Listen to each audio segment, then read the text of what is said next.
ശ്രദ്ധിക്കുക, സെക്കൻഡുകൾക്കുള്ളിലാണ് എൻ്റെ ഒരു സുഹൃത്തിന് കഴിഞ്ഞ മാസം റിയാദിലെ ഒരു പ്രമുഖ ഷോപ്പിംഗ് മാളിൽ വെച്ചുകൊണ്ട് തീരാ നഷ്ടമുണ്ടായത്. നമ്മളെല്ലാവരും ഒറ്റക്കോ കുടുംബസമേതമോ ഒക്കെ ആയിട്ട് നമ്മളിൽ പലരും സ്ഥിരമായിട്ട് ഷോപ്പിംഗ് മാളിൽ പോകുന്നവരും സൂപ്പർ മാർക്കറ്റുകളിലൊക്കെ പോകുന്നവരാണ്. ചെറിയ ഒരു അശ്രദ്ധ, ഒരു നിമിഷം നേരത്തെ തിരിഞ്ഞു നോട്ടം മതി നമ്മുടെ വിലപ്പെട്ട പലതും നഷ്ടപ്പെടാൻ. റിയാദിലെ ഷോപ്പിംഗ് മാളുകൾ കേന്ദ്രീകരിച്ച് നടന്നുകൊണ്ടിരിക്കുന്ന സ്ത്രീകൾ ഉൾപ്പെടുത്തുന്ന ഒരു തട്ടിപ്പ് സംഘത്തിൻ്റെ പ്രധാന രീതിയിലുള്ള ഒരു പുതിയ രീതിയിലുള്ള തട്ടിപ്പിൻ്റെയും മോഷണ ശ്രമത്തിനെ കുറിച്ചാണ് ഈ വീഡിയോയിൽ ഞാൻ പറയാൻ പോകുന്നത്. Welcome to another episode of Pravasi matters ചില്ലറ കാര്യം.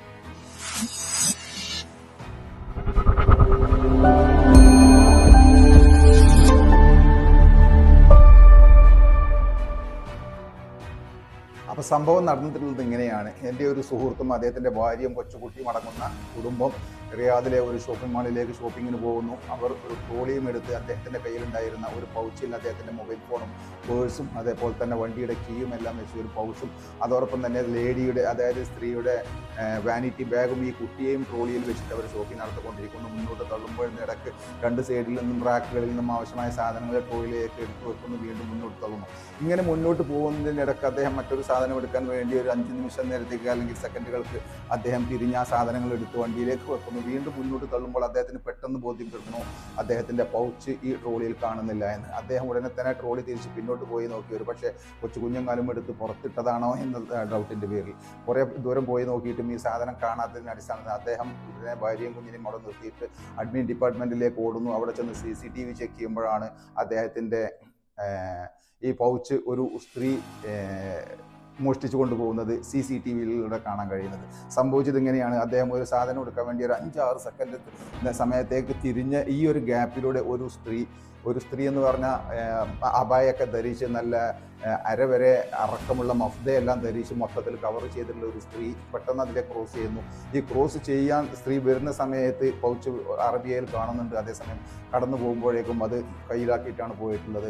അപ്പോൾ സംഭവിക്കുന്നത് ഇങ്ങനെയാണ്. ഈ അരവരെ അറക്കമുള്ള മഫ്ത ഈ സ്ത്രീകളുടെയൊക്കെ വേഷവിധാനം കണ്ടു കഴിഞ്ഞാൽ നമുക്ക് തോന്നിപ്പോകും അവർ ഇപ്പോൾ മക്കത്തുനിന്ന് ഹജ്ജ് കഴിഞ്ഞിട്ട് വരികയാണ് എന്ന് നമുക്ക് തോന്നിപ്പോകും. ആ വരുന്ന വഴിക്കാണ് അവരെന്ന് തോന്നിപ്പോകും. അത്രയ്ക്ക് ഭയഭക്തി തുളുമ്പുന്ന രീതിയിലുള്ള വേഷവിധാനങ്ങളായിരിക്കും. പക്ഷേ ഈ അറക്കമുള്ള മഫ്തിയാണ് അവരുടെ തട്ടിപ്പിൻ്റെ മറ എന്നുള്ളത് നമുക്ക് ഈ തട്ടിപ്പ് കാണുമ്പോഴേ മനസ്സിലാവുകയുള്ളൂ. കടന്നു പോകുന്നതിനിടയ്ക്ക് തന്നെ ഒരു കൈ ഇങ്ങോട്ട് ചെറുതായിട്ടൊന്ന് വിടർത്തുന്ന സമയത്ത് ഈ ഒരു ഗ്യാപ്പ് വരും. ഈ ഗ്യാപ്പിലൂടെ മറ്റേ കൈ കൊണ്ട് പൗച്ചെടുക്കുന്നു, തൊക്കിൽ വെക്കുന്നു, ടെപ്പെ അവർ ഓടി മറിയുകയും ചെയ്യുന്നു. ഇതാണ് സംഭവിച്ചിട്ടുള്ളത്.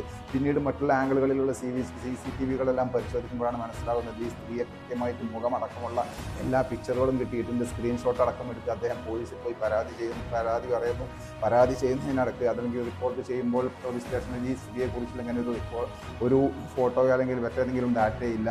അപ്പോൾ ശ്രദ്ധിക്കുക, ഈ മോഷണ ശ്രമം നടത്തുന്ന അല്ലെങ്കിൽ പ്രധാനപ്പെട്ട മോഷ്ടാക്കളെല്ലാവരും ഇവർ അനധികൃത താമസക്കാരായിരിക്കും. അവർക്ക് ഫിംഗർ പ്രിൻറ്റോ അതല്ലെങ്കിൽ അവരുടെ ഫോട്ടോയോ മറ്റേതെങ്കിലും രേഖകളോ ഒരു പക്ഷേ ഇവിടുത്തെ അധികൃതരുടെ അടുത്ത് ഉണ്ടായിരിക്കണമെന്നില്ല. അത്തരം ആളുകളാണ് ഈ തട്ടിപ്പ് നടത്തുന്നത്. അതുകൊണ്ടാണ് CCTV ഉണ്ടായിട്ട് പോലും ഫുൾ ഫൂട്ടേജ് കിട്ടിയിട്ട് പോലും അവരെ പിടിക്കാൻ കഴിയാത്തത്. ഇതേപോലെ തന്നെയുള്ള ഇത് തന്നെയാണ് അവരുടെ മറയും. അപ്പോൾ നിങ്ങൾ സൂപ്പർ മാർക്കറ്റിലോ അല്ലെങ്കിൽ ക്രൗഡിലേക്ക് എപ്പോൾ ഇറങ്ങുകയാണെങ്കിലും ശ്രദ്ധിക്കുക, നിങ്ങളുടെ കയ്യിലുള്ള ബിലോങ്ങിങ്സ് ഒന്നുകിൽ ജാക്കറ്റിനുള്ളിലോ അതെങ്കിലും പോക്കറ്റിനുള്ളിലോ വെച്ചിട്ട് സുരക്ഷിതമാണെന്ന് ഉറപ്പുവരുത്തിയതിന് ശേഷം മാത്രം ഇറങ്ങുക. ഒരിക്കലും എല്ലാ മുട്ടയും കൂടെ ഒരു കൊട്ടയിലിടരുത് എന്ന് പറയുന്ന പോലെ തന്നെ നിങ്ങളുടെ എല്ലാ ബിലോങ്ങിങ്സും ഒറ്റ പൗച്ചിലിട്ടിട്ട് കള്ളനെ പീസ് ഓഫ് കേക്ക് എടുത്തുകൊണ്ട് പോകുന്നത് പോലെ എടുക്കാനുള്ള സാഹചര്യം ഉണ്ടാക്കി കൊടുക്കരുത്. ലേഡീസ് ആണെങ്കിൽ നിങ്ങളുടെ വാനിറ്റി ബാഗിൽ അറബിയയിൽ വെക്കുന്നുണ്ടെങ്കിൽ ട്രോളിയിൽ വെക്കുന്നെങ്കിൽ ശ്രദ്ധിക്കുക. ഏത് നിമിഷവും നിങ്ങളെ കണ്ണൊന്ന് തെറ്റുന്ന നിമിഷം അവരത് അടിച്ചുകൊണ്ട് പോകും. അതിൽ എന്തുണ്ടെങ്കിലും അത് നഷ്ടപ്പെടാനുള്ള സാധ്യതയുണ്ട്. അതേപോലെ തന്നെ സംഭവിച്ചിട്ടുള്ള മറ്റൊരു കേസാണ് ഇദ്ദേഹത്തിന് സംഭവിച്ചത് തന്നെ മൊബൈൽ ഫോണും പേഴ്സും വണ്ടിയുടെ കീ അടക്കം എല്ലാം നഷ്ടപ്പെട്ടു. പുറത്തിറങ്ങിയിട്ട് ഒന്ന് കംപ്ലയിൻറ്റ് ചെയ്യാൻ പോലീസിന് വിളിക്കാൻ രക്ഷയില്ല. ഒരു ബാങ്കിൽ വിളിച്ചിട്ട് കാർഡൊന്ന് ബ്ലോക്ക് ചെയ്യണമെന്നുണ്ടെങ്കിൽ മറ്റൊരു മൊബൈലിൽ നിന്ന് വിളിച്ചു കഴിഞ്ഞിട്ടുണ്ടെങ്കിൽ ബാങ്കുകാർ അക്സെപ്റ്റ് ചെയ്യില്ല. ഈ വിളിക്കുന്നത് ആരാണെന്ന് നമുക്ക് പ്രൂവ് ചെയ്യാൻ വലിയ സമയമുണ്ട്. അതേപോലെ തന്നെ നമ്മുടെ മൊബൈൽ ലൈൻ കട്ട് ചെയ്യാൻ വേണ്ടിയാണ് STCയിലേക്ക് ഒന്ന് വിളിച്ചു കഴിഞ്ഞാൽ അവരും ചോദിക്കുന്ന ഒരുപാട് ചോദ്യങ്ങൾ. കാരണം നമ്മുടെ നമ്പറിൽ നിന്നല്ല മറ്റൊരു നമ്പറിൽ നിന്നാണ് വിളിക്കുന്നത്. മറ്റൊരു നമ്പറിൽ നിന്ന് വിളിച്ച് ഈ നമ്പർ കട്ട് ചെയ്യണം എന്ന് പറഞ്ഞാൽ ആരും അത് പെട്ടെന്നൊന്നും ഒരു ടെലികോം കമ്പനിയും പെട്ടെന്ന് അത് അക്സെപ്റ്റ് ചെയ്യുകയില്ല. അപ്പോൾ നമ്മുടെ ഇത്രയും ക്രൗഡിനകത്ത് പോലും ഇത്രയും ആളുകൾ ആളുകളുടെ ഇടയിൽ പോലും ഈ ലോകത്തിൽ നമ്മൾ ഡിസ്കണക്ട് ചെയ്യപ്പെടുന്ന ഒരു നിമിഷം, നമ്മൾ ഒറ്റക്കായി പോകുന്ന ഒരു നിമിഷം, നമ്മൾ പറഞ്ഞാൽ ഈ കമ്പനികളൊന്നും നമ്മൾ വിശ്വസിക്കാത്ത, ബാങ്ക് പോലും നമ്മൾ വിശ്വസിക്കാത്തൊരു നിമിഷം വരും. അപ്പോൾ നിങ്ങളുടെ മൊബൈൽ ഫോണും നിങ്ങളുടെ നമ്പറും ഒക്കെ വളരെ പ്രധാനപ്പെട്ടതാണ്.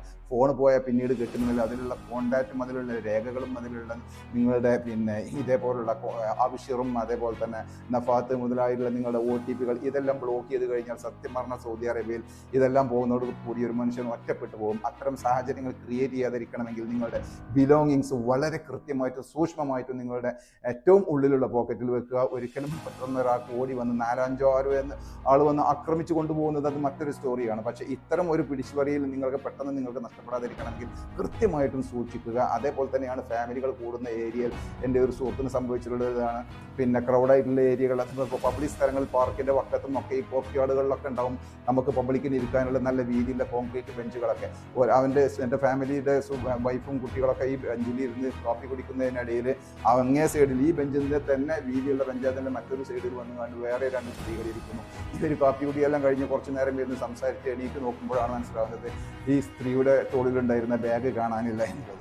അപ്പോൾ ഈ തട്ടിപ്പിന് വരുന്ന സ്ത്രീകൾ മറയാക്കുന്നത് ഞാൻ നേരത്തെ പറഞ്ഞപ്പോൾ തന്നെ ഈ മഫ്തയാണ്. അവർ അത് കൈപോക്കിയോട് ഒക്കിപ്പിടിച്ചിട്ട് ഒന്നുകിൽ നമ്മുടെ ബാഗിൽ നിന്നുള്ളതെല്ലാം എടുത്തു കൊണ്ടുപോകും, അതല്ലെങ്കിൽ ആ ബാഗിൻ്റെ ബെൽറ്റ് കട്ട് ചെയ്ത് ബാഗ് അടക്കം എടുത്തു കൊണ്ടുപോകും. എൻ്റെ സുഹൃത്തിന് സംഭവിച്ചതും അത് തന്നെയാണ്. ബാഗ് അടക്കം എടുത്തു കൊണ്ടുപോയി, അതിലുണ്ടായിരുന്ന എല്ലാം നഷ്ടപ്പെട്ടു.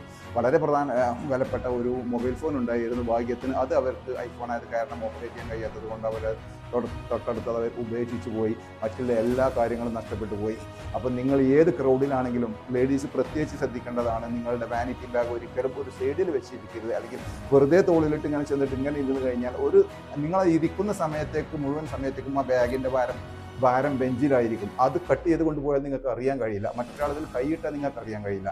നിങ്ങൾ എപ്പോൾ ഏത് ക്രൗഡിൽ ഇരിക്കുകയാണെങ്കിലും നിങ്ങളുടെ വാനിറ്റി ബാഗ് തീർച്ചയായിട്ടും നിങ്ങളുടെ മടിയിൽ വെക്കുക. ഒരു കൈ അതിൻ്റെ മേലെ ഉണ്ടെന്ന് ഉറപ്പ് വരുത്തുക. അതേപോലെ തന്നെ സ്ത്രീകൾ ശ്രദ്ധിക്കേണ്ടതാണ്. നിങ്ങൾ പള്ളിയിൽ നിസ്കരിക്കാൻ കയറുന്ന സമയത്താണെങ്കിലും നിങ്ങളുടെ വാനിറ്റി ബാഗ് ഒരിക്കലും മുന്നിൽ വെച്ച് നിസ്കരിക്കരുത്. കുറച്ച് മുന്നോട്ട് മാറ്റി വെച്ചിട്ട് നമ്മളുടെ നോട്ടം കിട്ടുന്നിടത്ത് മാത്രം വെച്ച് നിസ്കരിക്കുക. അതല്ലെങ്കിൽ തൊട്ടുകാലിന് താഴെ വെച്ച് നിസ്കരിക്കുന്ന സമയത്ത് നിങ്ങൾ സുജൂദിക്ക് പോകാൻ നോക്കിയിരിക്കുകയായിരിക്കും മോഷ്ടാക്കൾ. അത് കുട്ടികളായിരിക്കും, പലപ്പോഴും സ്ത്രീകളുടെ വസ്തുക്കളുടെ കുട്ടികളായിരിക്കും. അവർ അത് എടുത്തുകൊണ്ട് പോയി കഴിഞ്ഞാൽ നിങ്ങളെ കൊണ്ട് അറിയാൻ കഴിയില്ല. നിസ്കാരം കഴിഞ്ഞ് നോക്കുമ്പോൾ ബാഗ് കാണാനുണ്ടാവില്ല. ഇത് സംഭവിച്ച സംഭവങ്ങളുടെ ഇങ്ങനെയൊക്കെ ആളുകൾക്ക്. അപ്പോൾ ശ്രദ്ധിക്കുക, നിങ്ങളുടെ ബിലോങ്ങിങ്സ് സുരക്ഷിതമാണെന്ന് ഉറപ്പുവരുത്തിയതിന് ശേഷം മാത്രം പബ്ലിക്കിലേക്കും ക്രൗഡിലേക്കും മടങ്ങുക. നിങ്ങളുടെ വിലപ്പെട്ട ഇത്തരം സന്ദർഭങ്ങൾ, സാധനങ്ങൾ ഒന്ന് നഷ്ടപ്പെട്ട് കഴിയുമ്പോഴേ അതിൻ്റെ വില മനസ്സിലാവുകയുള്ളൂ. ഒരു മൊബൈൽ ഫോൺ നഷ്ടപ്പെടുമ്പോഴേ അതിൻ്റെ വില മനസ്സിലാവുകയുള്ളൂ. അതിലെ നമ്പറുകളും അതിലെ കോൺടാക്റ്റുകളും നമ്മുടെ പ്രധാനപ്പെട്ട എല്ലാ ഡിപ്പാർട്ട്മെൻറ്റുകളുമായി നമ്മളെ ബന്ധിപ്പിക്കുന്ന ഈ ഒരു നമ്പർ വരുന്ന OTP-യുമായി പലപ്പോഴും നമ്മുടെ പ്രധാനപ്പെട്ട രേഖകളെല്ലാം നമ്മളുമായി ബന്ധിപ്പിക്കുന്നത്. ഇത് നഷ്ടപ്പെടുന്ന നിമിഷം നമ്മൾ ഈ ലോകത്തിൽ നിന്നും അല്ലെങ്കിൽ ഈ ക്രൗഡിൽ പോലും നമ്മൾ ഒറ്റപ്പെട്ടു പോകുന്ന ഒരു നിമിഷം ഉണ്ടാവും. ജാഗ്രത പാലിക്കുക, സൂക്ഷിക്കുക. നിങ്ങളുടെ ബിലോങ്ങിങ്സ് നിങ്ങളുടെ മാത്രം ഉത്തരവാദിത്തമാണ് എന്ന ബോധം എപ്പോഴും ഉണ്ടായിരിക്കുക. നന്ദി, നമസ്കാരം.